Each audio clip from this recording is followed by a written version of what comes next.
Hey everyone, hope you're doing great. Welcome back to my channel. In today's video, we'll dive into what if Deku refused one for all. Smash that subscribe button, and be sure to peek at the description below. Let's begin. The smell of burnt paper was pungent, stinging the inside of his nose like a physical accusation. It mixed with the murky, stagnant scent of the school's koi pond, creating a perfume of absolute misery. Izuku Midoriya stood knee-deep in the water, his school trousers soaking up the grime. His hands, trembling slightly, cradled the soggy, charred remains of Hero Analysis for the Future, number 13. The koi fish, indifferent to his teenage tragedy, nibbled at the edges of the notebook where Katsuki Bakugo's explosion had scorched the paper. Stupid, Izuku whispered, his voice cracking. It's not fish food. He clutched the book to his chest, not caring about the wet stains spreading across his uniform. The words Bakugo had spat at him moments ago echoed in his skull, louder than the distant traffic of Mizurifu. If you want to be a hero that badly, there's a quick way to do it. Take a swan dive off the roof and pray for a quirk in your next life. It wasn't the violence that hurt the most. Izuku was used to the explosions, the shoves, the bruises that bloomed like dark flowers on his skin.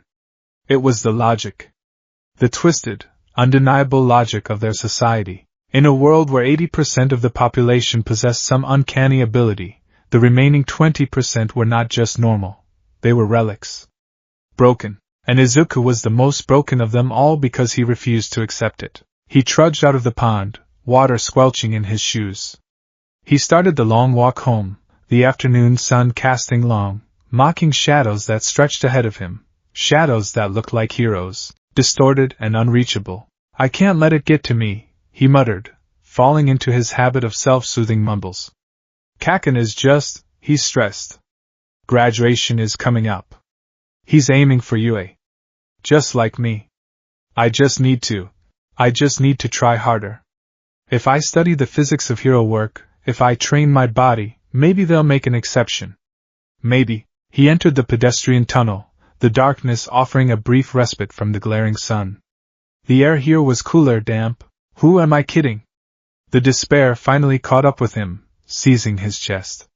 He stopped walking. His reflection stared back at him from a puddle on the concrete. Green hair, freckles, eyes wide with a perpetual, pathetic hope. A hero? Without a quirk? It's delusional.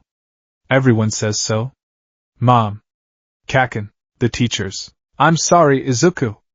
I'm so sorry. His mother's crying face from 10 years ago flashed in his mind. She hadn't said you can do it. She had apologized. As if his existence was a tragedy to be mourned. A metallic clatter echoed from the manhole cover behind him. Izuku turned, his instincts screaming, but his body too slow to react. A massive, viscous fluid surged from the sewer grate. It rose like a tidal wave of sewage and malice, forming two manic, bulging eyes and a maw filled with liquid teeth. A medium-sized invisibility cloak. The sludge gurgled, its voice wet and heavy. Izuku froze. The notebook slipped from his fingers, landing with a wet slap on the concrete. A villain? Here? Don't worry, the creature hissed, lunging forward. I'm just going to take over your body. It'll only hurt for about 45 seconds. Then it'll all be over. The sludge hit him with the force of a truck. It wasn't just physical, it was an invasion. The fluid forced its way into his mouth, his nose, filling his throat. It tasted of oil, rot, and death. Izuku clawed at the liquid, his fingers sinking uselessly into the slime. He couldn't breathe. His lungs burned. Panic, primal and white-hot, exploded in his brain. I'm dying. The thought was strangely clear amidst the chaos. I'm dying here. A nobody. Killed by a random villain in a tunnel. I never saved anyone. I never became anything. Kaken was right. His vision began to spot with black. The villain's laughter vibrated directly into his skull. His strength faded. His hands fell to his sides. Mom. I'm sorry. Suddenly, the manhole cover flew into the air with a clang that sounded like a gunshot. Have no fear. The voice was booming, resonant, a sound that seemed to vibrate the very air of the tunnel. It was a voice Izuku had listened to on YouTube clips thousands of times. A voice that meant safety. For I am here, a blur of blue and red, a flash of gold. A gust of wind pressure so immense it felt like a hurricane had spawned inside the tunnel. Texas smash. The air pressure alone obliterated the sludge.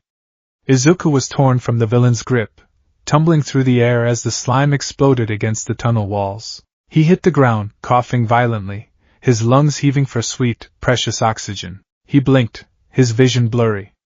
Standing there, bathed in the shaft of light from the tunnel entrance, was a mountain of a man. The grin? The V-shaped hair? The sheer presence? All Might? Izuku wheezed. The hero marched over, checking on him. I apologize for getting you caught up in my justice ing. Usually, I'm careful to keep bystanders safe, but this sewer system is a maze. All Might laughed, a hearty sound that banished the shadows. But you are safe. And the villain has been secured. All Might held up 2 plastic soda bottles, the villain trapped helplessly inside. Izuku scrambled back, his mind short-circuiting. It's him. It's actually him. PP, please sign my notebook. He scrambled for the charred book on the ground, opening it to a blank page. It's already done. All Might gave a thumbs up. Izuku stared. The signature was huge, spanning 2 pages. He bowed rapidly, his head bobbing like a piston. Thank you? I'll cherish this. It's a family heirloom. Now then. All Might attached the bottles to his cargo pants. I must get this guy to the police. Stay out of trouble, kid. Wait. Izuku shouted. All Might crouched, preparing to jump. Wait, please.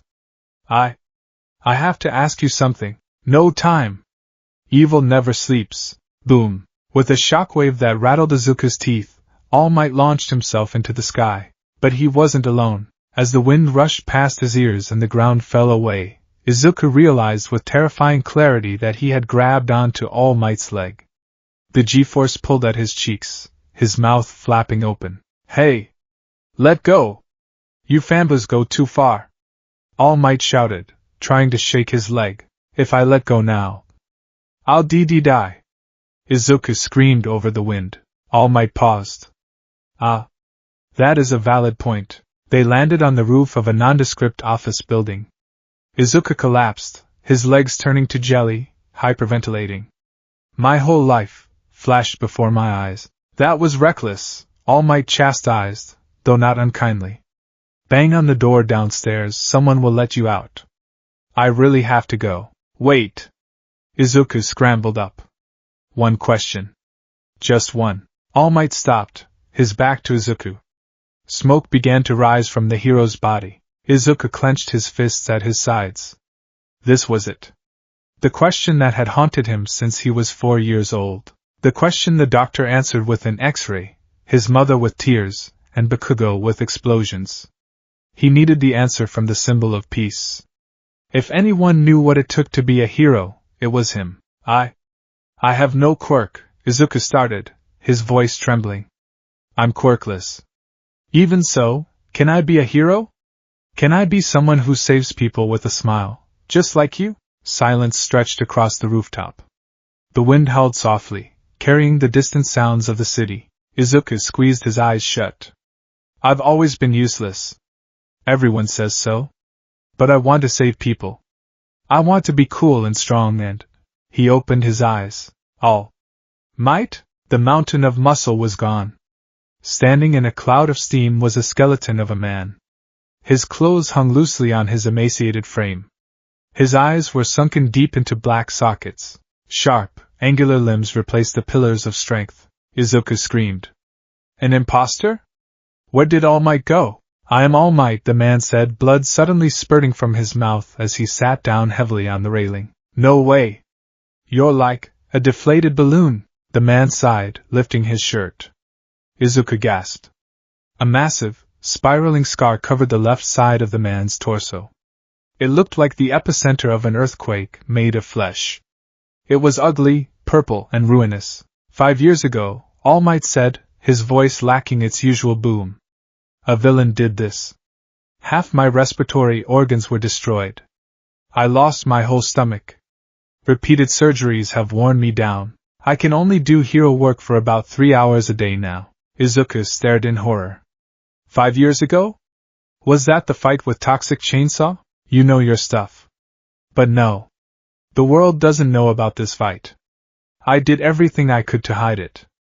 The symbol of peace cannot be daunted by evil. I smiled to show the pressure of heroes and to trick the fear inside of me. All Might looked up, his blue eyes piercing despite his frailty. Pros are always risking their lives. Some villains just can't be beaten without powers. So no, the word hit Izuku harder than the sludge villain had. I cannot simply say you can become a hero without a power. All Might looked away, towards the city skyline. If you want to help people, there's always the police force. They get a lot of flack because the heroes capture the villains, but it's a fine profession. Izuku felt his knees unlock. He sank to the concrete. The world seemed to turn gray. It's good to dream, kid, All Might said softly, walking toward the roof access door. But you have to be realistic. The door clicked shut. Izuku was alone on the roof. Be realistic. Izuku walked down the street, his mind a void. He didn't know how long he had stayed on the roof. The sun was setting now, casting the city in a bruised purple and orange. He felt hollow. For years he had held on to a thin thread of hope. He had told himself that maybe, just maybe, if he tried hard enough, the universe would blink and let him through. But the universe had spoken through the mouth of his idol. He was right, Izuku whispered. He felt tears pricking his eyes, but he was too tired to cry. Kaken was right. Mom was right. I was just in denial. He looked at his charred notebook. Hero analysis for the future. What future? He passed an alleyway and tossed the notebook into a trash can. It landed with a dull thud. He kept walking. It felt like he had just thrown away a piece of his soul. But what use was a soul if it was delusional? Boom! An explosion rocked the street ahead. Smoke billowed into the sky. Izuku stopped. Instinct, that nagging, persistent itch, told him to run toward it. To see which hero was fighting. To take notes. He took a step then stopped. Why bother? You're not a hero. You're a liability. He turned to walk away. But the screams, they were loud. Terrified. And the crowd was murmuring something disturbing. It's a student. The villain has a kid hostage. Why aren't the heroes doing anything? Izuku's feet moved on their own. He pushed through the crowd, just to see. Just to look. The scene that greeted him froze the blood in his veins. The back alley was an inferno. Flames licked the walls of the buildings. And in the center, writhing like a nightmare, was the sludge villain. The one All Might caught, Izuku realized with a jolt of nausea. But, he had it in the bottles. Did he drop them? A memory flashed, All Might checking his pockets mid-flight, realizing they were gone. He dropped them because I grabbed his leg. Because I wasted his time. Izuku's hands flew to his mouth. This is my fault. Stay back. Death Arm shouted, holding the crowd back. We can't get close. The explosions are too dangerous. Where is All Might? Someone screamed. He can't come, Izuku thought, trembling. He's out of time. He used his limit to save me. The villain shifted, the muck parting to reveal the face of the hostage. Blonde, spiky hair. Eyes red with fury and terror. Kaken. Bakugo was thrashing, exploding, screaming, but the sludge was suffocating him.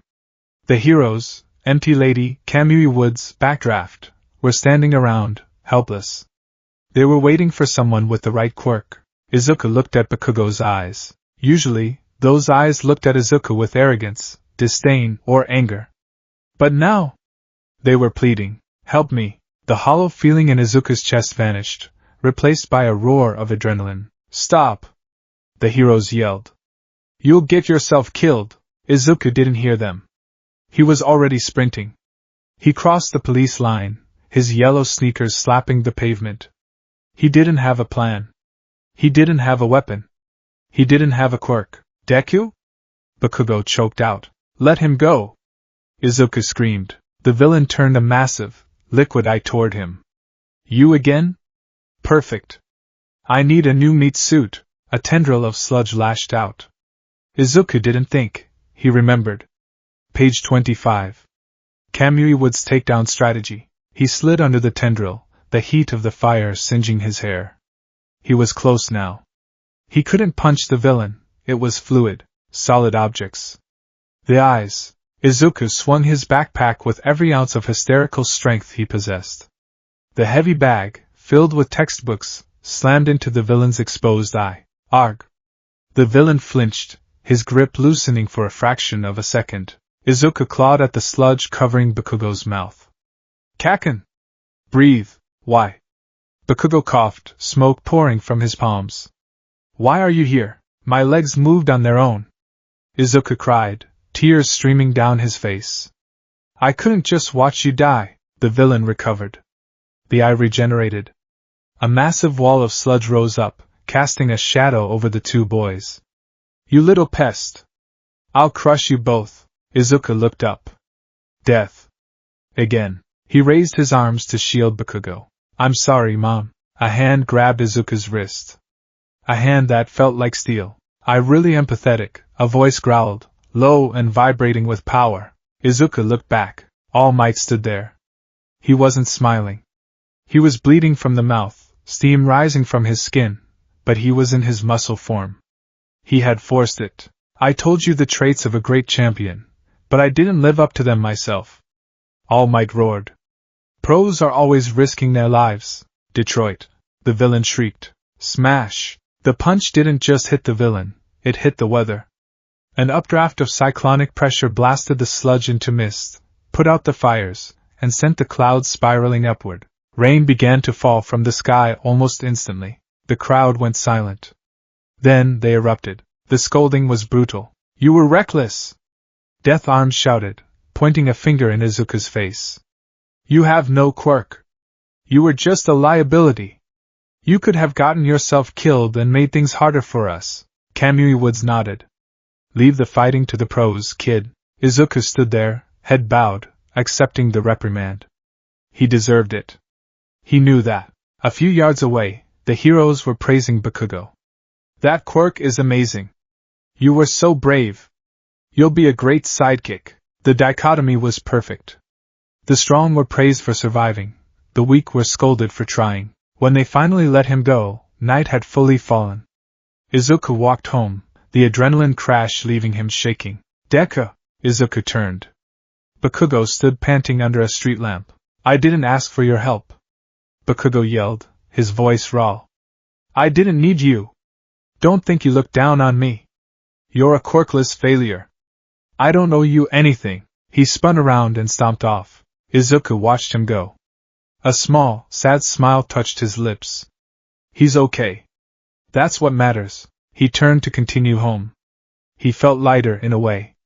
He had faced death twice today. He had been told by the greatest hero that he couldn't be a hero. He had proven that he was reckless. It was over. The dream was done. He would apply to a regular high school. Maybe study robotics. He could still help people, just from the sidelines. I am here! The shout made Izuku jump out of his skin. All Might slid out from around a corner, striking a pose before instantly deflating into his skeletal form in a cloud of blood. All Might? Izuku yelped. Why are you here? You were surrounded by reporters. I shook them off, the hero coughed, wiping blood from his chin. I stand for justice, not sound bites. He straightened up, looking at Izuku with an intensity that made the boy shrink back. Young man. I came here to thank you. And to correct what I said earlier on the roof. Izuku blinked. Correct. If you hadn't been there, All Might said if you hadn't run in. I would have been a bystander. I would have let fear and my limits stop me. You spurred me to act. But I just got in the way, Izuku mumbled, looking at his feet. The pros said. The pros focus on the result. I focus on the spirit, All Might interrupted. There is a common story among all the greatest heroes. From their school days long before they were pros, their bodies moved before they could think. Izuku's breath hitched. He looked up, eyes widening. All Might pressed a hand to his chest. That happened to you today, didn't it? Tears began to spill from Izuku's eyes. The words he had waited his entire life to hear. The validation of his very existence. You looked death in the face to save another. You, who had nothing to gain and everything to lose. All Might smiled, and for the first time, it wasn't the practiced smile of the symbol of peace. It was the smile of a man named Tashinori Yagi. You can become a hero. Izuku crumpled. He fell to his knees, clutching his chest, sobbing into the pavement. It was a release of 10 years of pressure. He cried until his throat hurt. All Might waited, patient and solemn. When Izuku finally calmed down enough to look up, All Might continued, I deem you worthy of my power. Izuku froze. Huh! All Might laughed softly at the sudden shift in mood. My power? This is top secret, kid. Listen well. He opened his palm, looking at it. The tabloids call it super strength, or boost. But my quirk is something else entirely. It is a torch, passed down from one generation to the next. The cultivation of power, stockpiled and given to a successor. Passed down? Izuku scrambled to process this. But quirks are genetic. You can't just give them away. I can, All Might said. The name of this power is One for All. One. For all. One person cultivates the power and passes it to another, who cultivates it further and passes it on. It is the crystallization of power that spins the wheel of history. And now, it is my turn to pass it on. I want you to accept it. All Might extended his hand. You have the heart of a hero. With my power, you can become the next symbol of peace. Izuku stared at the hand. It was large. Rough. The hand that saved the world. The offer was everything. It was the answer to every prayer. It was the checkmate to Bakugo's bullying. It was the path to Yue. It was the dream. Take it, a voice in his head screamed. Take it, and show them all. Izuku reached out. His trembling fingers brushed the air inches from All Might's palm. Then he stopped. The image of Bakugo in the slime flashed in his mind. The look in the pro's eyes when they scolded him. And then, strangely, the face of the doctor who told him he was quirkless. If you want to be a hero that badly, pray for a quirk in your next life. If he took this, was he proving Bakugo right? Was he admitting that Izuku Midoriya, as he was worthless? That he was just an empty vessel waiting to be filled by someone else's glory? He thought about the exam. If he passed the entrance exam using All Might's power, who passed? Him? Or All Might? His hand began to shake violently. Young man? All Might asked gently. Izuku pulled his hand back. He clutched it to his chest as if he'd been burned. Izuku's voice was a whisper. It's a lot to take in, All Might nodded. But with training. I can't, Izuku choked out. The silence that followed was heavier than the one on the roof. All Might lowered his hand, his expression shifting from anticipation to confusion. You can't? All Might blinked. I don't understand. You want to be a hero more than anyone I've ever met. I do. Izuku stood up, tears flowing again, but his eyes were fierce. I want it more than anything. But if I take your power, then I didn't become a hero. All Might tilted his head. Explain. Izuku paced, his hands flying as he tried to articulate the storm inside him. All my life, everyone told me I was nothing because I didn't have a quirk. They said I was weak. If I take One for All, it proves them right. It means the only way I have value is if I borrow power from someone else. It means the quirkless Izuku really is useless. He stopped and looked All Might in the eye. You said I can become a hero. You said it before you offered the power. Did you mean it? Or did you mean you can become a hero if you take my quirk? All Might was struck silent. He looked at the boy, small, messy, tear-streaked, and saw a spine of steel. All Might started, then stopped. He looked at his own hand. He had offered the power because he thought it was the only way. Because he, too, believed that to fight monsters, you needed to be a monster. I want to save people, Izuku said, his voice dropping to a whisper. But I want to do it as me. I want to prove that you don't need to be born special to be great. I want to show the world that even a Deku can stand tall.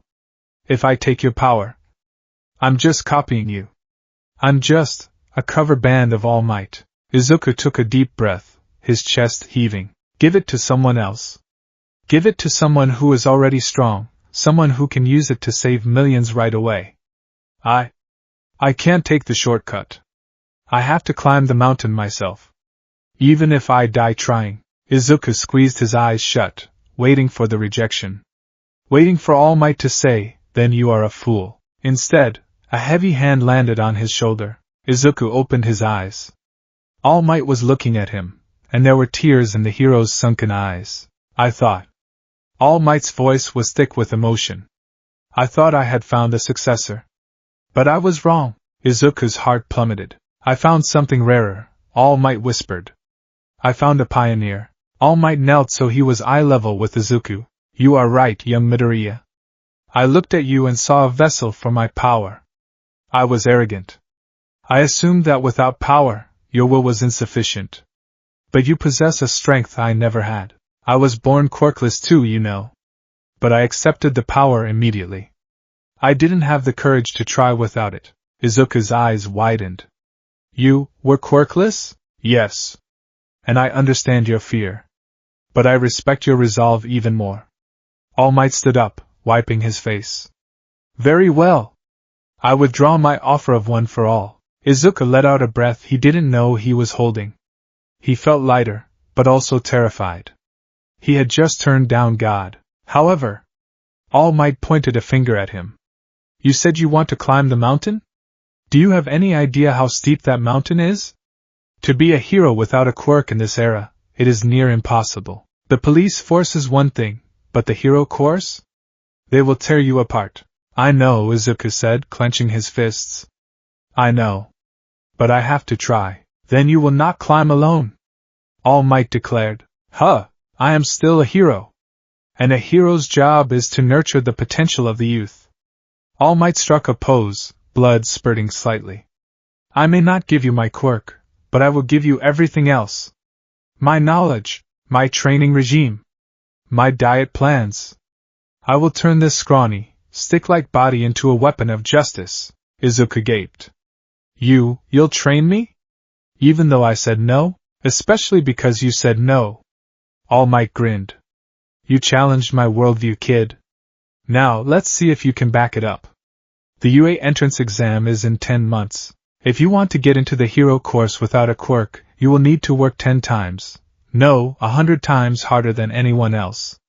It will be hell. You might vomit.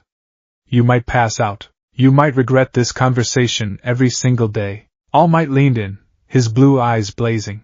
"Do you still want to be a hero?" Izuku looked at the hero. He looked at the scars of the past, and the uncertainty of the future. He thought of the charred notebook in the trash can. "I need to go get that back," he thought. He looked at All Might and wiped his tears. His expression hardened into something focused, something dangerous. "Yes. Good." All Might laughed. "Meet me at Dagoba Municipal Beach Park tomorrow morning at 6 a.m. Bring a change of clothes and a bucket. We have a lot of trash to move." "Trash? We are going to clean the beach. It's the perfect training ground." All Might turned to leave, then paused. "Oh, and young Midoriya? Yes? You kept the secret of my form today. You saved that boy.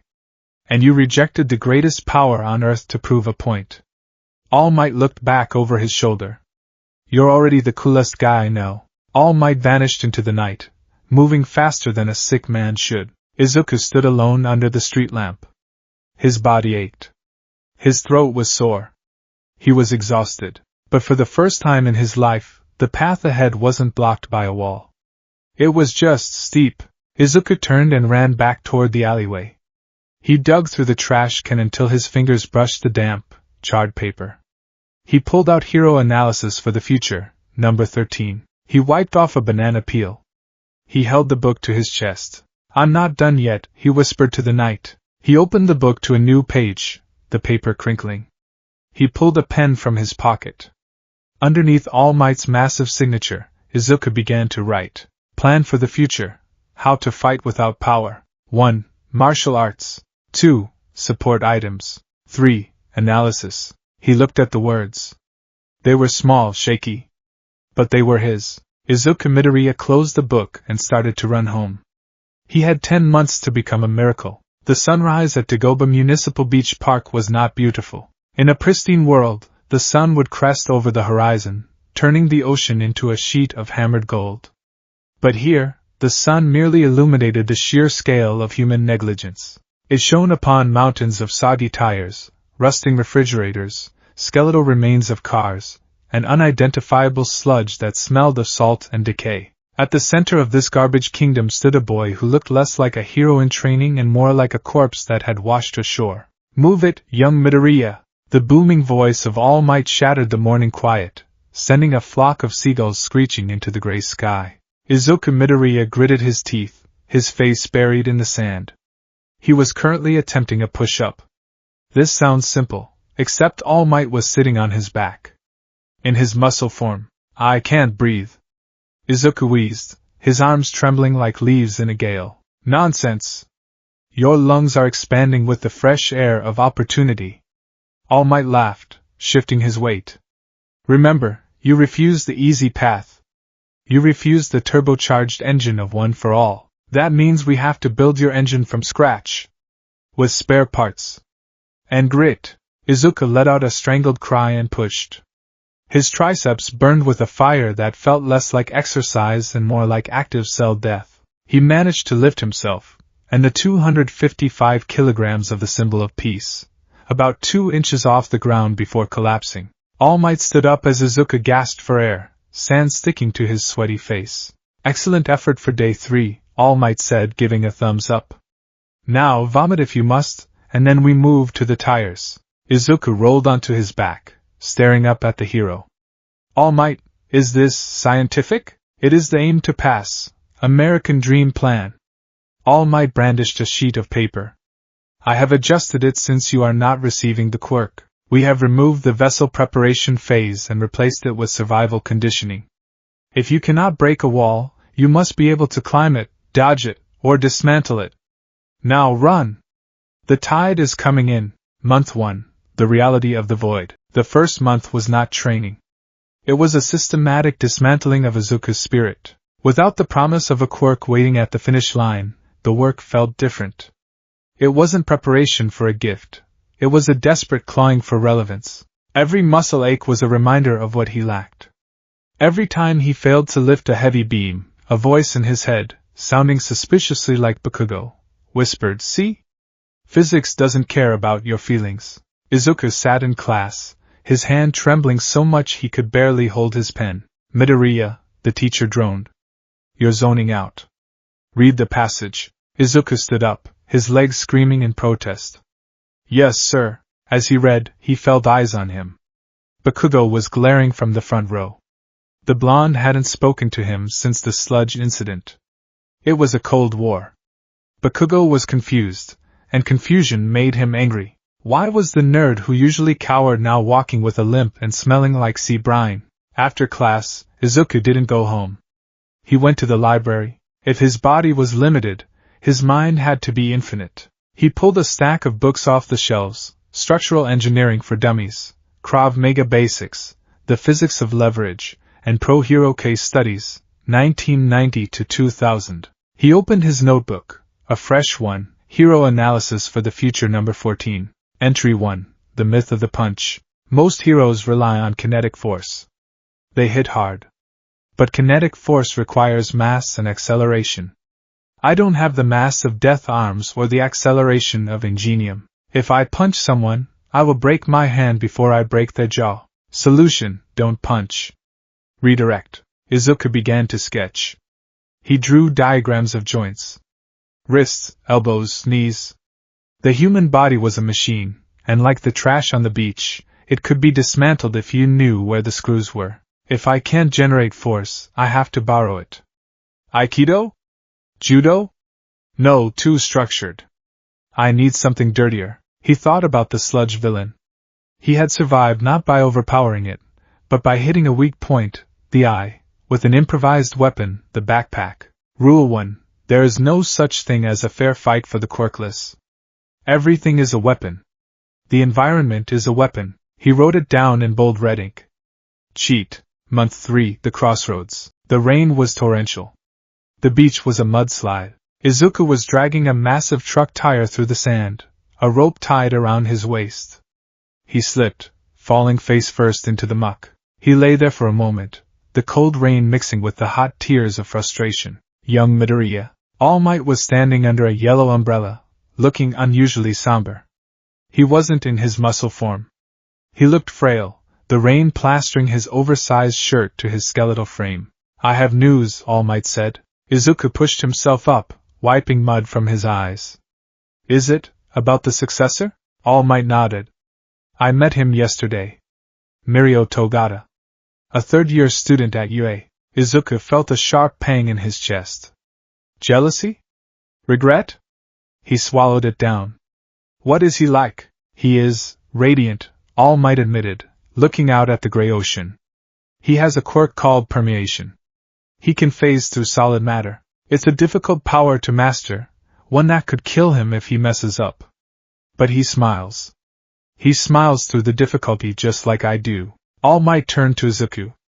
Naitai, my former sidekick, insists he is the perfect vessel. He has the body, the mind, and the charisma. He is everything a symbol of peace should be. Did you give it to him? Izuku asked, his voice small. Not yet. But I will. Soon. All Might sighed. I wanted you to know. I didn't want you to find out later and feel replaced. Izuku stood up. His legs shook, but he locked his knees. He sounds amazing, Izuku said. And he meant it. If he takes one for all, he'll be unstoppable. He'll save millions. He will, All Might agreed. Then he looked at the tire tied to Izuku's waist. Does hearing that make you want to stop? To realize that the position of top hero is effectively taken? Izuku looked at his hands. They were blistered, calloused, and scarred from the trash. No, Izuku said. Because I'm not trying to be the symbol of peace anymore, All Might. Oh, the symbol of peace is a pillar that holds up the sky, Izuku said, gesturing to the horizon. But pillars need a foundation. They need people on the ground, in the shadows, catching the ones who fall through the cracks. Mirio can be the sun. Izuku looked at the tire. I'll be the gravity. I'll keep people grounded. All Might stared at him for a long moment. Then, a small, genuine smile broke through his gaunt face. Gravity, huh? It is a fundamental force, young Midoriya. Invisible, but inescapable. All Might dropped the umbrella. He stepped into the rain. Then let us train your gravity. Pull this tire to the parking lot. If you stop, we add a microwave to the load. You're a demon. I am a teacher. Month 5, the mad scientist. Muscles were growing. Izuku could see them in the mirror after a shower. He wasn't bulky.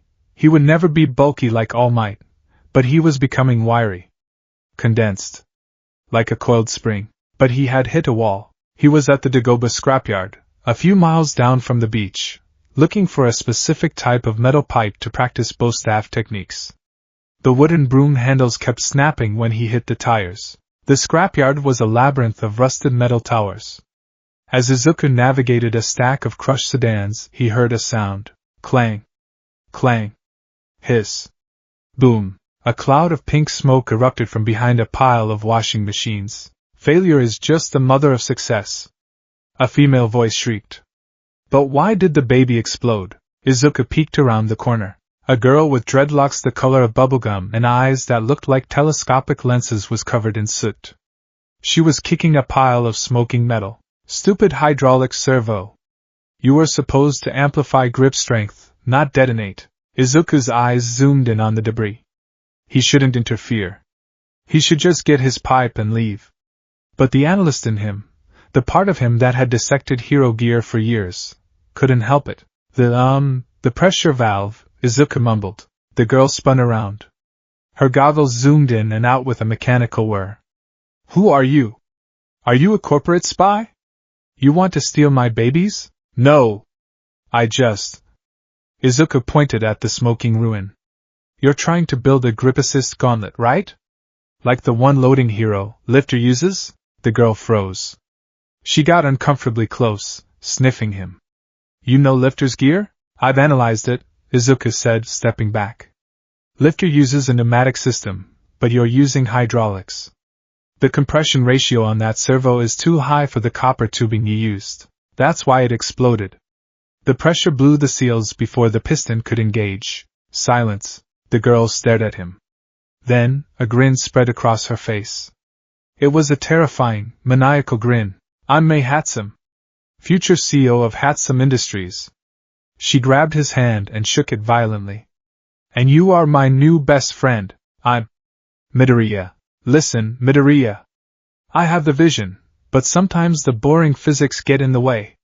You clearly have a brain that enjoys boring physics. She dragged him toward a makeshift workbench set up on an overturned van. Look at this. Hover saws. They keep overheating. Izuku looked at the boots. The intake vents are blocked by the ankle support. The air can't circulate. May slapped her forehead. Design flaw. Aesthetics over function. A rookie mistake. She grabbed a wrench and shoved it into his hand. Fix it. While you do that, I'll help you find whatever garbage you were looking for. I need a pipe, Izuku said, getting to work on the boots. Balanced. Steel alloy. About 180 centimeters. Boring. But I can find it. They spent the next 6 hours in the scrapyard. It was the first time Izuku had spoken to someone his age without being mocked in years. May didn't care that he was quirkless. When he told her, she just shrugged. Quirks are just biological gadgets, she said, welding a plate onto a backpack. Some people are born with jetpacks in their calves. Some people build them. The end result is the same, flight. Actually, mine are better because I can upgrade them. Can Tenya Ida upgrade his legs? No. He's stuck with the factory model. Izuku laughed. It was a genuine, full-bellied laugh. That's a dangerous way to think. It's the only way to think. May flipped her goggles up. We are the outliers, Midoriya. The support class and the quirkless. We have to outthink the genetic lottery winners. By the time the sun set, Izuku had a perfectly balanced steel staff. May had added a rubberized grip, and a new contact in his phone. May, do not answer if explosions in background. Hey, Midoriya, May said as he was leaving. If we both get into UA, let me use you as a test dummy. Is that a request or a threat? Yes. Month 7, The Art of the Cheap Shot. Again, Izuku lay in the sand, spitting out grit. He scrambled up, holding his staff. All Might stood opposite him. He wasn't in muscle form, but even in his skeletal form, he was fast, experienced, and had a reach advantage. You are telegraphing your strikes. All Might chided, dodging Izuku's swing with lazy ease. You wind up like a baseball pitcher. A villain will see that and kill you 3 times before you complete the motion. Izuku lunged, aiming for All Might's knee. All Might stepped back. Better. But too slow, Izuku growled. He was faster than he used to be. He could run 5K in under 20 minutes now. He could do 50 pull-ups. But against a pro? He was a snail. Speed isn't enough, he reminded himself. Cheat. Izuku swung the staff at All Might's head. A distraction? All Might raised his arm to block. Izuku let go of the staff mid-swing. What? All Might blinked. The staff flew harmlessly over All Might's shoulder. But Izuku wasn't watching the staff. He had dropped into a slide tackle, kicking a wave of sand directly into All Might's face. Ack. My eyes. All Might stumbled back, coughing. Izuku didn't hesitate. He rolled forward, grabbed All Might's ankle, and used his momentum to drive his shoulder into the hero's knee joint. It was a dirty, street brawl move. All Might's leg buckled. He fell onto one knee. Izuku scrambled onto the hero's back, wrapping his arm around All Might's neck in a sleeper hold. Yield! Izuku shouted. All Might froze. Then, he started tapping Izuku's arm. Izuku let go and rolled away, panting. He looked at the greatest hero in the world, who was currently rubbing sand out of his eyes. That? All Might coughed. That was incredibly rude. You said survive? Izuku gasped. I did. All Might wiped his face, a proud grin forming. Sand in the eyes. Discarding your weapon to confuse the opponent. Attacking the joints. It was villainous. It was unheroic. All Might stood up and placed a hand on Izuku's head. It was perfect. Izuku beamed. However, All Might added, if you ever throw sand in my eyes again, I will double your tire count. Month 9, the meeting of successors. It happened by accident. Izuku was at the beach, finishing his cleanup of the eastern sector. The beach was almost unrecognizable now. The mountains of trash were gone, replaced by pristine white sand. The ocean view was clear. He was carrying a rusty refrigerator on his back, strapped on with May's prototype Backsaver 2000 harness. When he saw them, All Might, in muscle form, was walking along the seawall with a young man. The boy was tall, muscular, with blonde hair and a face that looked like it belonged in a Tintin comic. He radiated energy. He laughed, and it sounded like a bell ringing. Mirio Togata. Izuku stopped. He hid behind a vending machine, the fridge heavy on his back. He shouldn't listen. But he couldn't move. The power is settling well, Togata Shonin. All Might boomed. Your body was already a fortress. One for All has found a comfortable home. It's incredible, All Might. Mirio flexed his hand, sparks of yellow lightning dancing across his skin. I feel like I can run to the moon. With this power, I can save everyone. I can reach the places my permeation couldn't. You must be careful, All Might warned. 100% is dangerous. I know. But I'll master it. I promise, I'll be a symbol you can be proud of. Mirio punched the air, the wind pressure kicking up dust. Power! They walked past. Izuku slid down the vending machine, sitting in the sand. The lightning. The power. The sheer, overwhelming heroism. Mirio looked like a golden god. Izuku looked at his own hands. They were covered in grease and dirt. He was wearing a stained tracksuit. He had a refrigerator strapped to his back. The contrast was brutal. He had chosen this. He had told All Might to give it to someone else. But seeing the reality of what he had turned down, it hurt. It felt like a physical weight in his stomach. I could have had that, a treacherous voice whispered. I could have been flying. He closed his eyes. No, he remembered the sludge villain. He remembered the feeling of helplessness. But he also remembered the feeling of agency. When he moved, it was his legs. When he saved Bakugo, or tried to, it was his courage. If he had that power now, he would just be Mirio's shadow. A clone. Izuku stood up. The fridge groaned on his back. He can have the sky, Izuku whispered to himself, adjusting the straps. I'll take the ground. He began to run. Not away from them, but parallel to them. On the sand, in the dirt, carrying the weight that no one else wanted to carry. Month 10, the day before. The beach was clean. It wasn't just clean, it was beautiful. The sun was setting, turning the water into the gold Izuku had imagined 10 months ago. Izuku stood at the top of the pile of the very last trash, a pyramid of tires he had stacked himself. He was shirtless, screaming at the ocean. It wasn't a scream of pain. It was a scream of existence. He looked down at his body. The scrawny kid was gone. In his place was a young man carved from effort. He wasn't huge. He was compact, scarred, and dense. He had an 8-pack that looked like cobblestones. His arms were roped with functional muscle. All Might stood at the base of the tire pyramid, clapping slowly. You did it, All Might said, his voice soft. You actually did it. Izuku slid down the tires, landing gracefully in the sand. He bowed deeply. Thank you, All Might. I couldn't have done it without you. I only gave you the map, All Might said. You walked the path. But, All Might reached into his pocket. The entrance exam is tomorrow. You are applying for the hero course. You are quirkless. Yes. The odds are stacked against you. The practical exam is usually robots. Big ones? Destroying them without a quirk is difficult. I have a plan, Izuku said, tapping his head. I've studied the robotics company Yui uses. They rely on visual sensors and gyroscopic balance. If I can't break them, I can trip them. Or blind them. Good. But take this. All Might handed him a small, wrapped package. Izuku opened it. It was a pair of gloves. They were dark green, reinforced with Kevlar knuckles and grip pads. They weren't high-tech like May's gear, but they were sturdy. These are weighted gloves, All Might explained. Not heavy enough to slow you down, but enough to add momentum to your strikes. And they will protect your hands when you inevitably punch something made of steel. Izuku put them on. They fit perfectly. He clenched his fist. It felt solid. Thank you, young Midoriya, All Might said, looking him in the eye.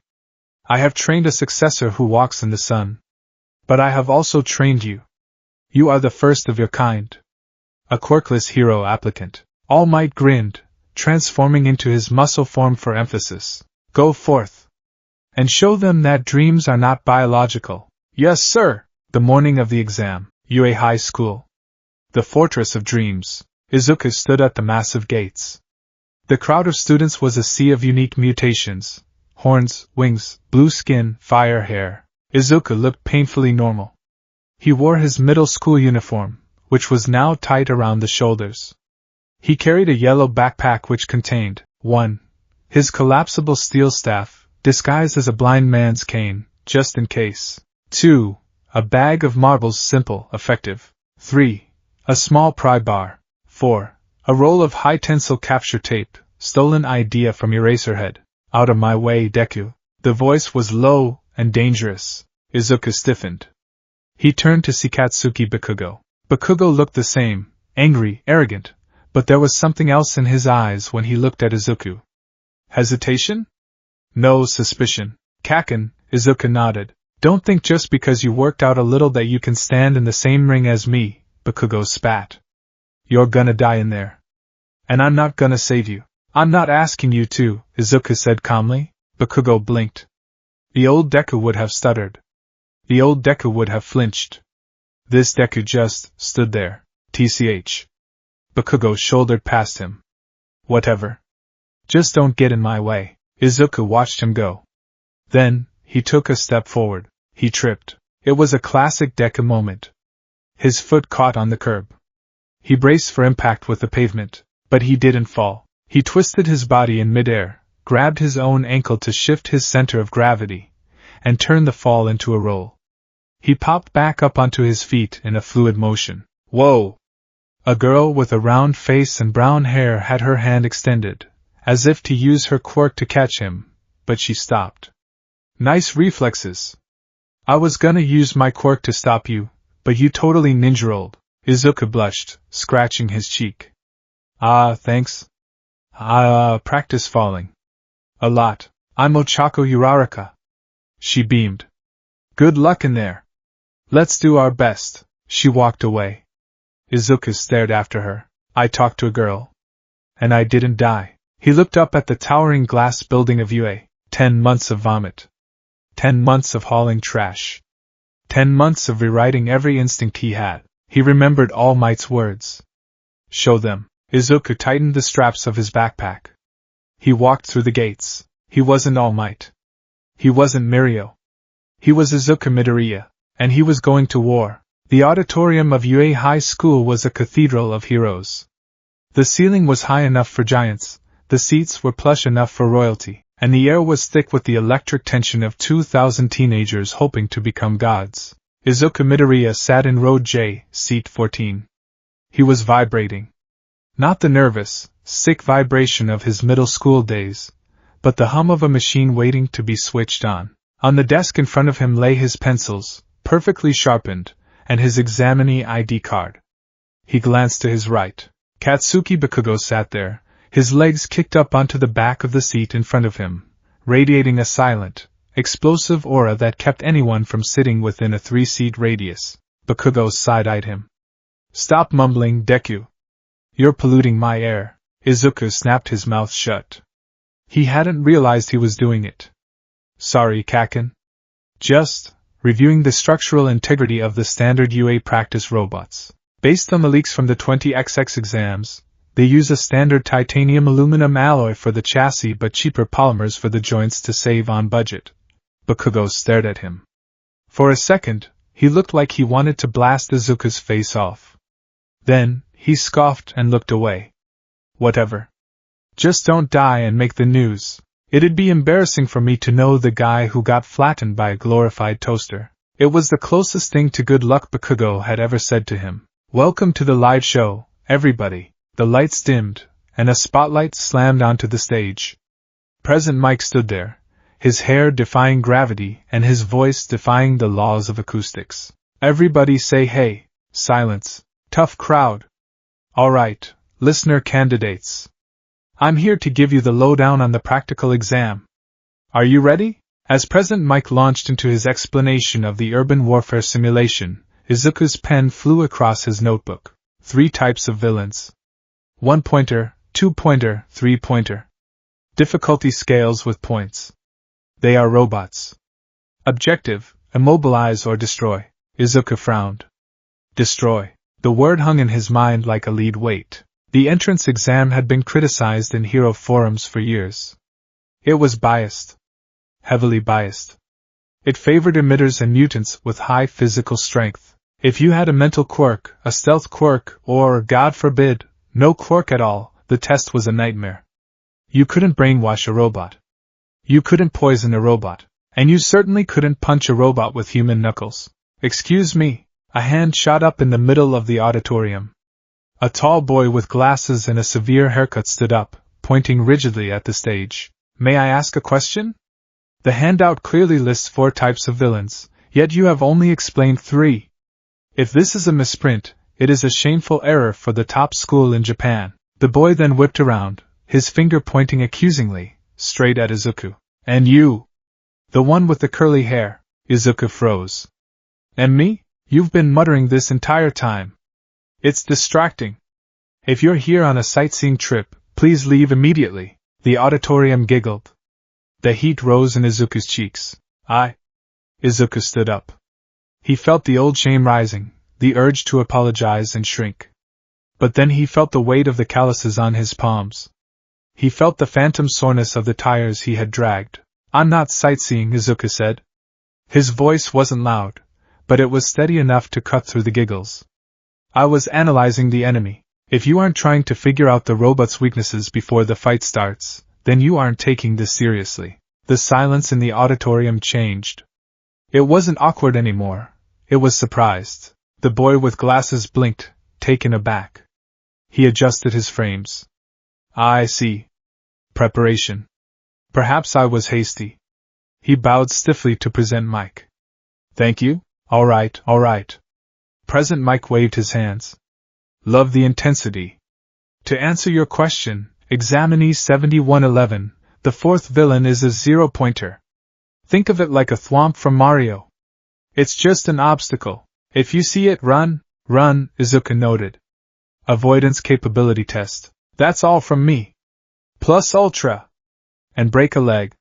Figuratively, the battle center, Gate B. The changing rooms were a chaotic mess of spandex and excitement.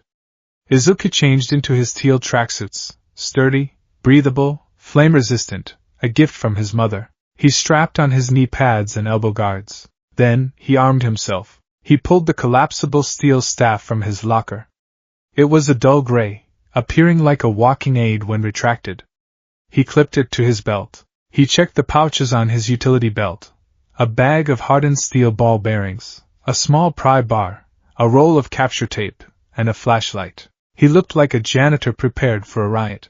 As he walked toward the massive gates of Battle Center B, he saw the other examinees. There was a guy with engines in his legs, the intense glasses guy from earlier. A girl who looked like her skin was pink acid. A boy with a laser belt. They all looked powerful. They looked like they belonged. Izuku tightened his gloves, the weighted ones All Might had given him. I am the outlier, he thought. I am the glitch in the system. Let's see if the system can handle me. He spotted the brunette girl from the entrance, Uraraka, standing near the back, looking nervous. He took a step toward her, wanting to wish her luck, but the glasses guy, Ida, stepped in his path. You, Ida said, looking at Izuku's gear. Are those support items? Yes, Izuku said. I filed the paperwork.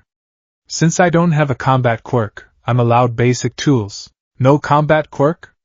Ida's eyes widened behind his lenses. He looked at the other students, then back at Izuku. You're taking the hero exam, without a quirk? That's right. That is... Ida seemed to struggle for a word that wasn't insulting. Reckless. Do you have a death wish? No, Izuku said, his eyes locking onto the towering doors of the fake city. I have a point to prove. And... Start. President Mick's voice screamed from the top of a tower. The students froze, confused.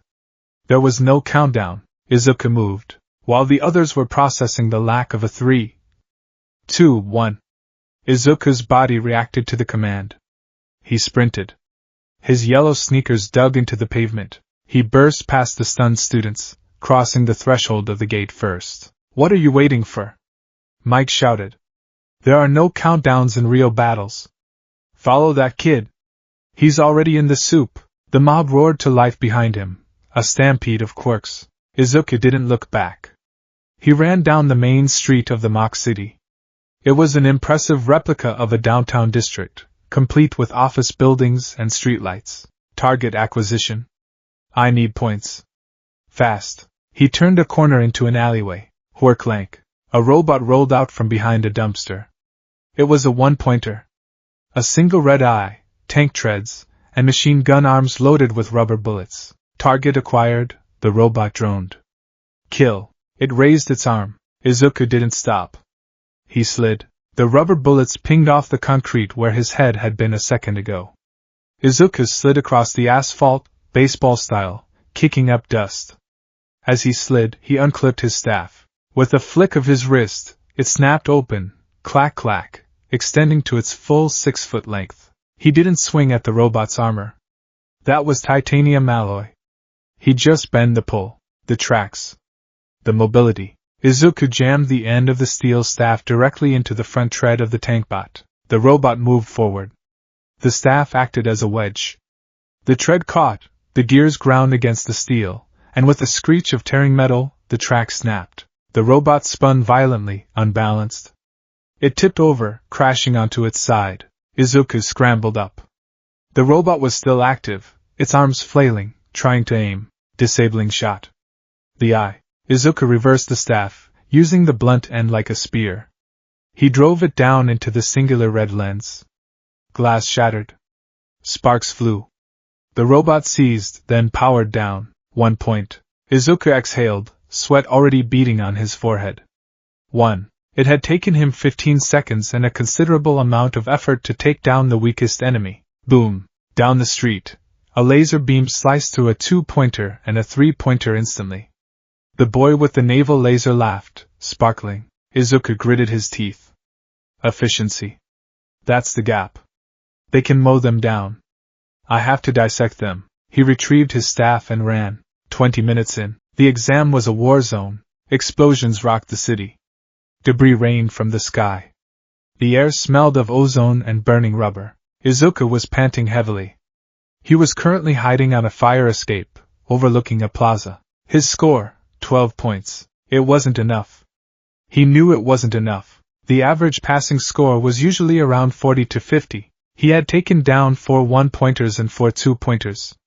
The 2-pointers were scorpions. He had managed to trick 2 of them into shooting each other by using his capture tape to tie their tails together, a move that felt genius but took 3 precious minutes to set up.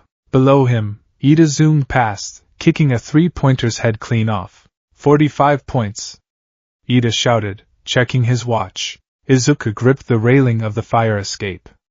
I'm falling behind. He dropped down into the alley. He needed a 3-pointer. But the 3-pointers were massive, hulking missiles with arms. He couldn't trip them, they hovered. He couldn't jam them, they were too fast. He turned the corner and froze. A 3-pointer had cornered a student, a boy with a tail. The boy was holding his arm, looking winded. Target lock, the robot intoned. It raised a massive fist. Izuku's analysis brain shut off. His body moved. He pulled the bag of ball bearings from his pouch. He didn't throw them at the robot. He threw them on the ground under the robot's hover thrusters. The robot lunged. The thrusters blew the marbles outward, but the disruption in the airflow caused the robot to wobble. It corrected itself, but that split second was all Izuku needed. He vaulted off a mailbox, jumped, and grabbed onto the robot's shoulder plating. Hey! Over here! Izuku screamed, banging his pry bar against the metal casing. The robot's head swiveled 180 degrees. Izuku jammed the pry bar into the exposed neck joint. He hauled on it with all his weight. Leverage. Give me a fulcrum, and I'll move the world. Metal screeched. A hydraulic line burst, spraying oil over Izuku's face. The head hung limp. The robot spun out of control, crashing into a building wall. Izuku jumped off before impact, rolling to a stop next to the tailed boy. Are you okay? Izuku asked, wiping oil from his eyes. Yeah, the boy breathed. Thanks, man. That was wild. You have a strength enhancer quirk? No, Izuku said, already scanning for the next target. Just a crowbar. He ran off before the boy could respond. 15 points. Time remaining, 2 minutes. The voice of President Mike echoed over the city speakers. 2 minutes left, listeners. Time to finish strong. Izuku's heart hammered against his ribs. 15 points. I'm going to fail. I'm going to fail after everything. He stood in the middle of a wide avenue. The other students were picking off the last stragglers. There were no robots left near him. Think, Izuku muttered. Is there a bonus? Hidden targets? Then, the ground began to shake. It wasn't a rumble. It was an earthquake. The asphalt cracked. Windows in the nearby buildings shattered from the vibration. From the intersection ahead, a shadow fell over the street. It was colossal, the zero-pointer. It towered over the skyscrapers. Its green chassis was the size of a stadium.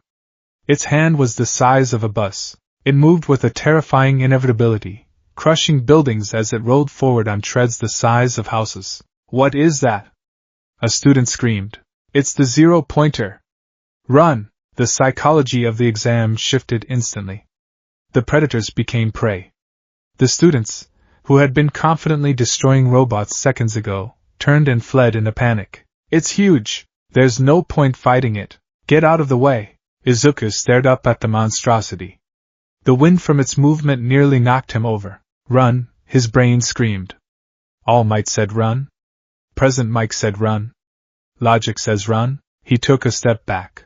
Oh wow! The cry was faint, buried under the sound of crushing concrete and escaping students. Izuku stopped. He looked toward the source of the sound. In the path of the zero-pointer, directly in the path, was a pile of rubble.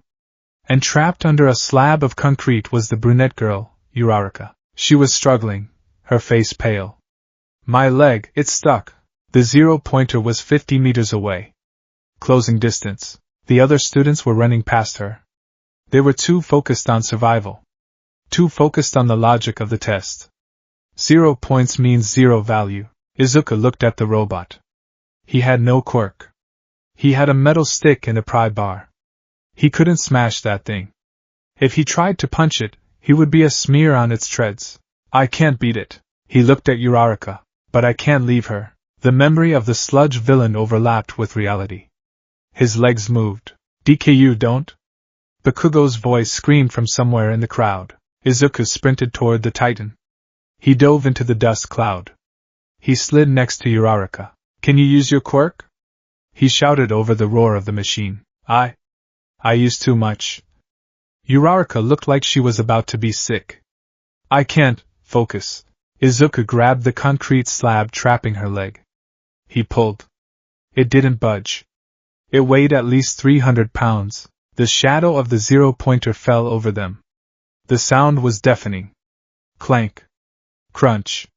Boom. Get out of here! Uraraka cried. You'll get crushed. Shut up! Izuku snarled. It was the most aggressive thing he had ever said. He jammed his staff under the slab. It bent. Useless. He looked around. Mechanics. Physics. Help me. He saw a jagged piece of rebar sticking out of the ground, a remnant of the destroyed road. He grabbed his pry bar. He jammed the pry bar under the concrete, using the rebar as a fulcrum. Push! He screamed, straining every muscle fiber in his body. His veins bulged in his neck. The weighted gloves dug into the metal. Move! Move! Move! The concrete shifted. An inch. 2 inches. Pull your leg out. Uraraka scrambled, wincing, dragging her injured leg free. The zero-pointer was above them. The massive metal hand was descending, not to grab, but to flatten the area. They couldn't outrun the hand. The impact zone was too wide. Izuku dropped the pry bar. He looked up at the descending doom. I can't punch it away. He grabbed Uraraka. Tuck your head. He threw her into the small depression of a crater left by a previous explosion. He dove on top of her, curling his body around hers, acting as a human shield. He reached into his pouch and pulled out his last item. A canister of expanding foam, a hasty invention of May's intended to plug leaks. He sprayed it wildly above them, creating a makeshift, rapidly hardening cocoon. It was flimsy. It was desperate. The hand came down. Crash. The world went white. The ground jumped. The sound was so loud it ceased to be noise and became physical pain. Izuku felt the impact rattle his teeth. Debris rained down on his back. A piece of shrapnel sliced through his tracksuit, cutting his shoulder. The foam cracked, but it deflected the smaller debris. The shockwave passed. Silence. Then, the buzzer sounded. Time's up. The 0-pointer halted. Its gears hissed as it powered down, its hand hovering 10 feet above the crater where 2 small humans lay huddled. Izuku opened his eyes. He was alive. He looked down. Uraraka was clutching his shirt, her eyes wide with terror. Are you okay? Izuku wheezed. You. She stared at him. You saved me. Izuku tried to stand up, but his legs gave out. He collapsed onto the rubble. His shoulder was bleeding.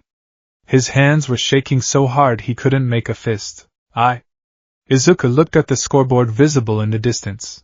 Izuku Midoriya, 15 points. Tears welled in his eyes.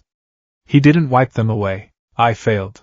The boardroom. The teacher's lounge at UA was a circular room filled with screens. On the monitors, the chaos of the exams was paused in freeze frame. This year's crop is aggressive, Midnight murmured, tapping a fan against her chin. Lots of destruction. Very flashy. Flashy doesn't mean effective, Aizawa grumbled from within his sleeping bag in the corner. Look at the collateral damage in Sector C. That kid with the explosion quirk destroyed half the infrastructure. But he got 77 villain points, Vlad King pointed out. Raw power is an asset. Nizu, the Chimera principal, sat at the head of the table, sipping tea. And what of the outliers?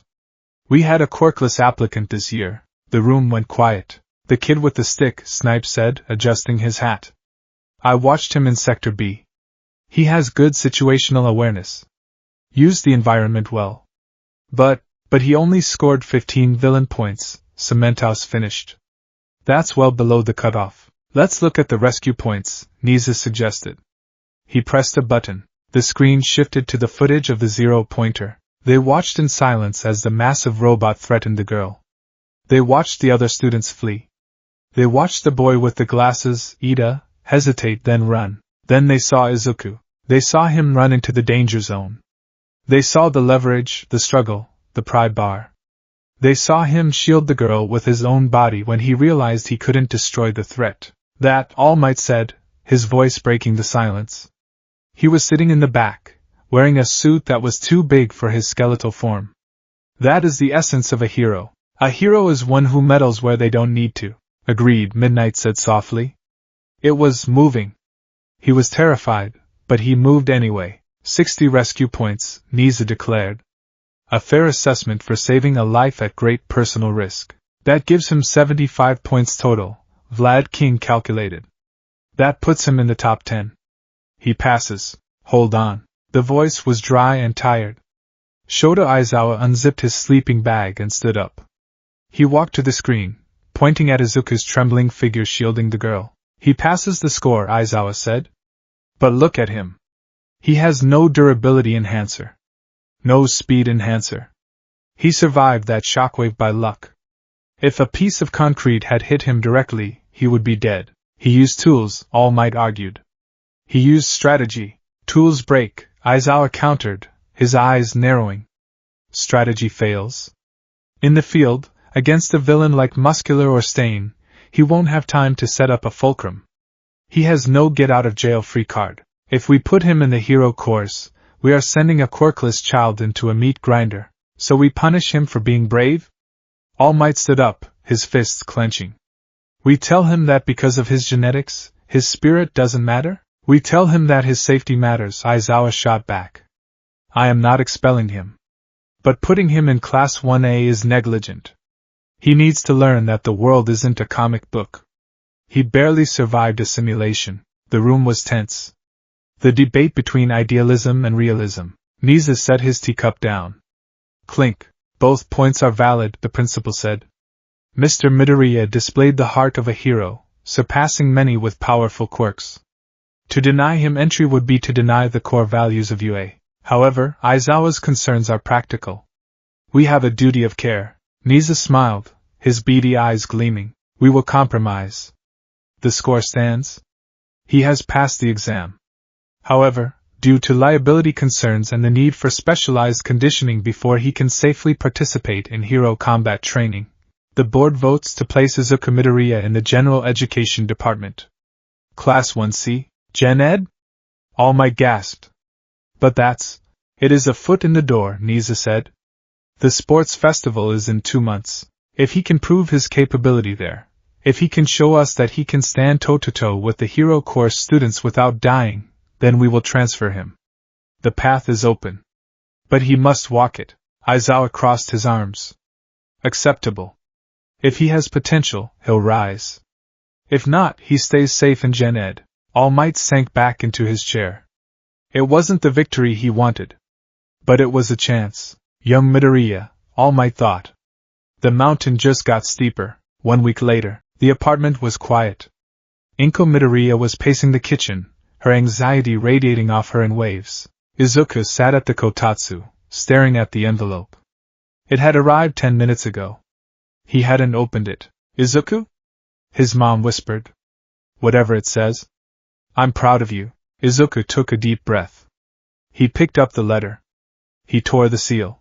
A metal disc slid out and clattered onto the table. A hologram projected into the air. I am here, All Might? Inko shrieked, clutching her face. As a projection. All Might shouted from the hologram. He was in his Silver Age costume. Young Midoriya. You have waited long for this. Izuku leaned forward, his hands gripping his knees. The written exam? Flying colors. You have a brilliant mind, kid! But the practical, the practical. The hologram shifted. It showed the scoreboard. Villain points 15. Izuku's heart stopped. 15 points is a failing grade, All Might said, his voice dropping an octave. Izuku closed his eyes. I knew it. However, Izuku's eyes snapped open. A hero course that rejects those who save others is a sham. Look at this video. The hologram played a clip. It was Uraraka, standing in the negotiation room. Please, she was saying to present Mike. Can I give some of my points to the plain-looking boy? The one with the curly hair? He saved me. He jumped in when everyone else ran. I would have been crushed, Izuku gasped. Uraraka-san, action spurred by the desire to save. All Might shouted. That is the foundation of heroism. 60 rescue points. Total score, 75. I passed? Izuku whispered. I passed. You pass. All Might struck a pose. Confetti cannons fired in the background, but then, the hologram flickered. All Might zoomed in, his face serious. However, young Midoriya. There is a catch. The music stopped. The Hero Public Safety Commission and the UA School Board have reviewed your file. While your score qualifies for the hero course, your lack of a quirk raises significant safety concerns regarding the curriculum. Izuku felt the cold creep back in. Therefore, All Might said, his voice unusually gentle. You have been accepted into UA High School. Department of General Education. Class 1C, General Education? Inko asked, confused. But isn't that the normal classes? Izuku stared at the light. It is not the outcome we aimed for, All Might said. But it is not the end. UA allows students to transfer between departments based on performance. The sports festival is your battlefield, young Midoriya. Climb your way up from the bottom. Show them they were wrong to doubt you. The hologram began to fade. This is your hero academia. Come, Izuku Midoriya. Zap. The room fell silent. Izuku sat there. He had passed. He was going to UA, but he wasn't a hero student. He was a Gen Ed kid. He was still the outsider. Izuku? His mom asked, reaching for his hand. Are you okay? Izuku looked at the blank metal disc. He thought about the tires on the beach. He thought about the bias of the robots. He thought about the fear he felt under the zero-pointer. The system had looked at his heroism and said too risky. A slow fire began to burn in his gut. It wasn't the explosive rage of Bakugo, nor the radiant hope of All Might. It was the cold, blue flame of determination. "I'm okay, Mom," Izuku said, standing up. He walked to his room and pulled out his notebook. He turned to a new page. Objective: transfer to hero course. Obstacle: the school board. Method: the sports festival. He looked at his reflection in the window. "They put me in the wrong class," he whispered. He picked up his grip strengthener and squeezed until his knuckles turned white. "And I'm going to make them regret it." The hallways of UA High School were wide, pristine, and designed to facilitate the movement of heroes. Sunlight streamed through the massive glass windows, illuminating the polished floors where the future saviors of society walked. But there was a hierarchy here. It wasn't written on the walls, but it was felt in the air. To the right lay the towering doors of the hero course, classes 1A and 1B. Behind those doors lay glory, combat training, and the path to the evening news. To the left lay the rest. The support course, the management course, and the general education department, classes 1C, 1D, and 1E. Izuku Midoriya stood at the intersection of these two worlds. His gray blazer was crisp, his red tie knotted perfectly. He looked every bit the UA student, but as he watched a group of 1A students laughing as they walked into their classroom, he spotted the floating uniform of an invisible girl and the guy with the tail from the exam. He felt a phantom wall slam down in front of him. He gripped the strap of his yellow backpack. "You passed," he reminded himself. "You are in UA. That's the first step." But as he turned left, walking away from the hero course, the victory felt hollow. It tasted like ash. He wasn't walking toward a dream. He was walking toward regular high school with a fancy budget. He found the door marked 1C. It looked exactly like the door to 1A, but to Izuku, it looked like a consolation prize. He slid the door open. The classroom was quiet. It lacked the chaotic energy he imagined 1A possessed. There were no shouting explosions, no revving engines, just 20 teenagers sitting at desks, looking varying degrees of disappointed, bored, or resigned. Izuku found his seat, second row, by the window. The protagonist's seat in any other anime, but here, just a seat. "Hey," the voice was tired. "Scratchy." Izuku turned. The boy sitting next to him had messy purple hair that defied gravity in a way that suggested bedhead rather than style. His eyes were framed by dark bags so deep they looked like bruises. He looked like he hadn't slept since the Quirk era began. Hi," Izuku said, instinctively bowing slightly in his seat. "I'm Midoriya." The boy looked him up and down, his eyes lingering on Izuku's scarred hands, the result of 10 months of hauling trash. "Shinso," the boy muttered. "Hitoshi Shinso." "Nice to meet you, Shinso-kun." Shinso rested his chin on his hand, staring blankly at the chalkboard. "Don't get too excited. This is the reject pile. We're the ones who didn't make the cut." The bluntness of the statement hit Izuku in the chest. I know. But we're still at UA. There's the sports festival. There are transfer opportunities." Shinso let out a dry, humorless chuckle. "Transfer? Yeah, right. The entrance exam is rigged for physical quirks. If you can't smash a robot, you're garbage. The sports festival is just a televised execution to remind us of that." Izuku frowned. He opened his mouth to argue, to say I smashed a robot without a quirk, but the teacher walked in. It wasn't a pro-hero in a costume. It was a regular man in a suit, carrying a history textbook. "All right, settle down," the teacher sighed. "I'm Mr. Ishiyama. I teach modern hero history. Open your books to page 10. Let's talk about the advent of the glowing baby." Izuku opened his book. He pulled out his notebook. He began to take notes, but as the teacher droned on about legislative acts of the 21st century, Izuku's mind drifted. Down the hall, 1A was probably undergoing orientation with Eraserhead or All Might. They were probably learning how to save lives. Izuku looked down at his notes. He underlined the word legislation. "If I can't be there," he thought, gripping his pen until the plastic creaked, "then I have to be the best damn student in this room. I have to be perfect." 2 weeks later, the lunchroom divide. The cafeteria was the only place where the caste system of UA dissolved physically, though the social barriers remained ironclad. It's ridiculous, Shinso said, stabbing a piece of tonkatsu with his chopstick. We're doing quadratic equations while they're doing rescue simulations. I heard 1A got attacked by a faux villain in their first class. Izuku nodded, chewing his rice methodically. He and Shinso had fallen into a rhythm. They were the outcasts of the outcasts. Shinso was bitter about the system. Izuku was determined to break it. It made for a strange friendship. I analyzed the curriculum, Izuku said, swallowing. The Gen Ed physical education is standard. We run laps. We play basketball. If we want to keep up with the hero course, we have to do extra training on our own time. What's the point? Shinso sighed. My quirk isn't made for combat. It's brainwashing. Great for hostage situations, terrible for punching robots. The school doesn't care about mental quirks. Izuku froze. He slowly lowered his bowl of rice. Brainwashing? Izuku whispered. His eyes began to sparkle. The mutterstorm began. Wait, that's incredible. It's an emitter type, obviously, but what's the activation requirement? Verbal response? Eye contact? Does it work through electronic devices? If you could pair that with a voice modulator, you could trick villains into responding by mimicking their allies. You could end fights before they even start.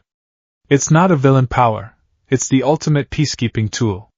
You could neutralize a threat without throwing a single punch. That's more heroic than All Might's smash because it minimizes collateral damage. He stopped, realizing he had been rambling for 30 seconds straight. Shinso was staring at him. His fork was halfway to his mouth. The look on his face wasn't the usual annoyance. It was shock. You. Shinso blinked. You don't think it's creepy? Creepy? Izuku tilted his head. It's efficient. Why would it be creepy? Shinso looked down at his tray. A small, genuine smile tugged at the corner of his mouth, the first Izuku had ever seen. Usually, people ask me not to use it on them. They think I'm going to make them rob a bank or something. People are stupid, Izuku stated flatly.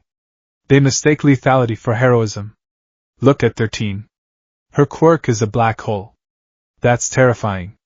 But she's the greatest rescue hero in the world. Shinso swirled his water. You're a weird guy, Midoriya. You talk like a hero nerd, but you're in Gen Ed. What's your quirk? Telekinesis? Supercalculation? Izuku stiffened. This was the moment. The moment he usually lost friends. I don't have one, Izuku said quietly. Shinso looked up. Come again? I'm quirkless. The cafeteria noise seemed to fade away. Shinso stared at him, searching for the lie. He didn't find one. You're quirkless, Shinso repeated slowly. And you're talking about training to beat the hero course? Yes. You're insane. Probably. Shinso leaned back in his chair. He looked at Izuku, really looked at him. He saw the scars on his hands. He saw the way Izuku sat, constantly scanning the room, analyzing. He saw the terrifying intensity in those green eyes. Quirkless versus villain quirk, Shinso mused. We really are the bottom of the barrel, aren't we? Only if we stay there, Izuku countered. Shinso smirked. Fine. What was that about a voice modulator? Oh. Right. Izuku pulled out a notebook. So, I know a girl in the support course, Mei Hatsum. She's intense, but she builds amazing gear. If we can get her to synthesize a mask that modulates your frequency. As Izuku sketched, he felt a gaze on him. He looked up. Across the cafeteria, at the cool kids' table, Katsuki Bakugo was watching him. Bakugo wasn't yelling. He was just watching, his red eyes unreadable. Izuku met his gaze. He didn't look away. I'm not gone, Kaken, Izuku thought. I'm just regrouping. Bakugo scoffed and turned back to his spicy curry. The day of the USJ. It started as a normal Tuesday. Class 1C was in 4th period, English literature. Present Mike was the teacher, which meant literature was less about quiet reading and more about shouting verbs. All right, listeners. Which preposition completes the sentence? The man ran. Where? Across the street, a girl in the front row muttered. Correct. Yeah. Present Mike struck a pose. Izuku was taking notes, but he was distracted. His phone, set to silent in his pocket, vibrated. It wasn't a text. It was a rhythmic pulse. 1, 2, 3. It was an alert app he had coded himself. Or rather, jury-rigged using open-source police scanner frequencies. It was meant to alert him to villain attacks in the city for his analysis notes. But this pattern was weird. It wasn't a city alert. It was local. Interference? He pulled his phone out under the desk. The screen was glitching. Static. Midoriya! No texting. Present Mike shouted, pointing a finger. Sorry. Just checking the time, Izuku lied, sliding the phone back. But the feeling in his gut was wrong. Something was wrong. 10 minutes later, the alarm went off. Wah! Wah! The sound was ear-splitting. It wasn't the standard fire drill bell. It was the Level 3 security breach alarm. Security breach, a robotic voice announced over the intercom. Level 3. All students, evacuate in an orderly fashion. This is not a drill. Panic erupted instantly. Level 3? That means someone broke into the school. Is it a villain? I thought Yui was impenetrable. Calm down. Present Mike shouted, though his voice lacked its usual fun. His eyes were hidden behind his shades, but his jaw was set. Stay in your seats. Actually, no, form a single file line. We are evacuating to the main shelters. Class 1C scrambled. Izuku grabbed his bag. Shinso was next to him, looking alert. What's going on? Shinso whispered. Didn't the media break in yesterday? Yeah, Izuku whispered back, his mind racing. But the Level 3 alarm means a physical breach of the main campus barriers. But, Izuku looked at the window. The sky was clear. The campus grounds looked empty. If it was a breach at the main gate, we'd hear sirens from the police station down the street. We don't. Izuku frowned. And my scanner. It was jamming before the alarm went off. They shuffled into the hallway. It was a stampede. Students from the business course and support course were flooding the corridor. It was a crush of bodies. Oof. Izuku was shoved against a locker. Stop pushing! Ida's voice echoed from somewhere ahead, but he was drowned out by the screams. Izuku fought against the tide. He needed to see out the window at the end of the hall. Midoriya, where are you going? The shelter is that way. Shinso grabbed his arm. The sensor data. Izuku shouted over the noise. Level 3 implies a breach, but if the sensors were jammed, the system might default to Level 3 automatically. If someone is jamming the sensors, they aren't just breaking in to talk to reporters. Izuku broke free and pushed his way to the window overlooking the bus depot. He looked down. The bus for Class 1A was gone. They left, Izuku breathed. They left for rescue training at the USJ 20 minutes ago. The USJ, unforeseen simulation joint, was isolated. It was miles from the main campus. If the alarm was going off here, pulling all the teachers to the main gate. It's a diversion, Izuku realized, the blood draining from his face. They're drawing the pros away. Midoriya! Present Mike appeared, grabbing Izuku's shoulder. Get back in line! This isn't the time for sightseeing, Sensei. Izuku grabbed Present Mike's leather jacket. Where is All Might? Mike blinked, surprised by the intensity. He had some errands. He wasn't teaching this afternoon. Why? Class 1A! Izuku yelled. They're at the USJ. If the villains broke in here just to trigger an alarm, they're trying to isolate someone. They're attacking the class. Mike froze. He looked at Izuku, then at the window. The USJ is on a separate fiber optic line, Mike muttered. If the main campus is jammed, then you can't contact them, Izuku finished. They're alone. For a second, the teacher and the students stared at each other. The weight of the realization crashed down on them. Get to the shelter, Mike commanded, his voice deadly serious. I need to find Principal Nizu. Mike sprinted away, abandoning his cool guy persona entirely. He vanished into the crowd, using his voice to part the sea of students. Izuku stood there, buffeted by the fleeing students. Midoriya! Shinso dragged him back into the flow of traffic. You did what you could. We have to go. They're going to die, Izuku whispered, his legs moving automatically as Shinso pulled him. Aizawa-sensei. 13. They can't fight an army alone. He was being shepherded to safety. He was going to sit in a reinforced bunker, safe and sound, while his childhood friend and the people he admired fought for their lives. This was the reality of general education. You weren't the protagonist. You were the civilian in the background, waiting for the heroes to save the day. Izuku clenched his fists so hard his nails cut into his palms. I should be there. I should be analyzing the villains.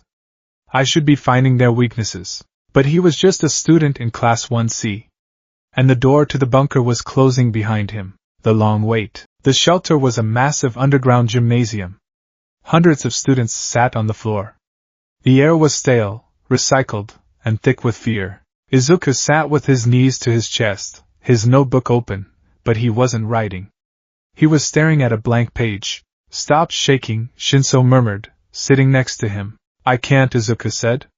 The logic, the strategy, it's perfect. Isolate the students. Kill the symbol of peace when he arrives. But All Might isn't there. If he doesn't show up, they'll kill the students to draw him out. You don't know that, Shinso said, though he looked pale. The pros are on their way. It takes 10 minutes for a pro to travel from the main campus to the USJ, Izuku recited. In a quirk battle, 10 minutes is an eternity. Time stretched. 1 hour. 2 hours.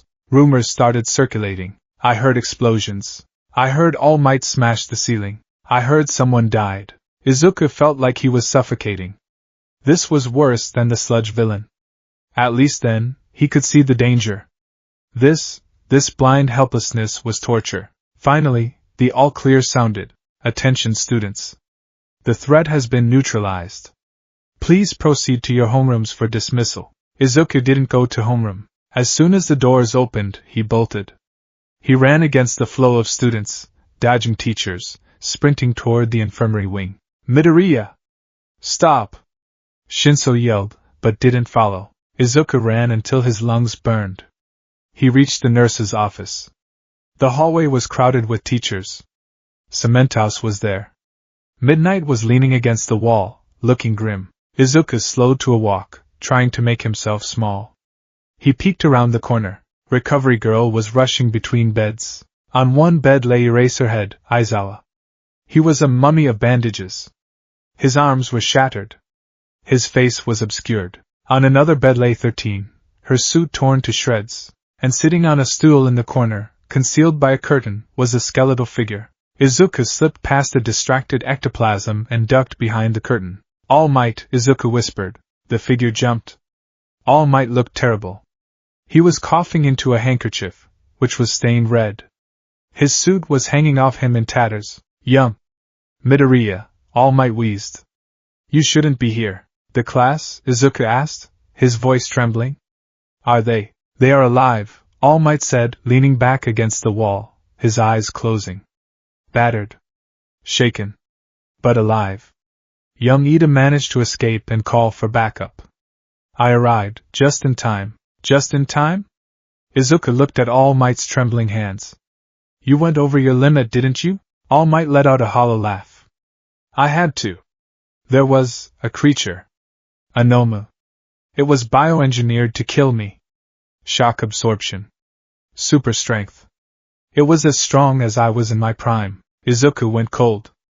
As strong as you? I had to hit it 300 times to blow it away, All Might whispered.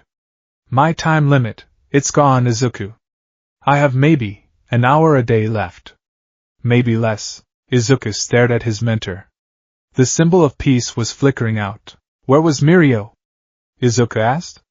The question hung in the air. All Might flinched. He was on an internship raid in Kyushu. He couldn't make it back in time. So you were alone, Izuku said. It wasn't an accusation, but it felt like one. Because the system relies on one person. And that person wasn't there. All Might look down. I'm sorry, my boy. I know you figured it out. President Mike told me you realized the trap before we did. It didn't matter, Izuku said bitterly. I was in the shelter. I was useless. You were safe, All Might corrected. That is what matters. No! Izuku's shout made All Might open his eyes. That's not what matters. Izuku stepped forward, his fists clenched at his sides.